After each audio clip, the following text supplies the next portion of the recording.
মির্জা ফখরুল কিন্তু আরও একটি কথা বলেছেন, আসলে মানে যদি বলতে চাই যে ফ্যাসিস্ট শাসনামল ২১-এর যে চেতনা সেটা অবরুদ্ধ রাখা হয়েছিল।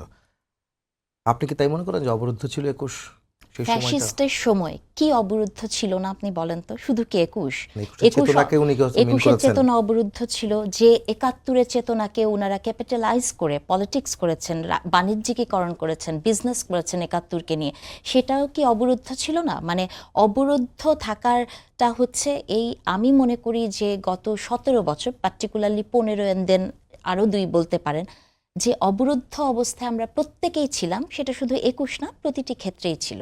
আমি মনে করি যে একটা মানুষের ব্যক্তিগত স্বাধীনতাতেও হস্তক্ষেপ করা হয়েছে, টেলিফোনে আড়ি পাতা হয়েছে, প্রতিটা জায়গাতেই তো আমরা অবরুদ্ধ ছিলাম। তো সেই জায়গা থেকে মির্জা ফখরুল ইসলাম আলমগীর ঠিকই বলেছেন যে ২১ অবরুদ্ধ ছিল, প্রতিটি সেক্টরে আমরা অবরুদ্ধ ছিলাম।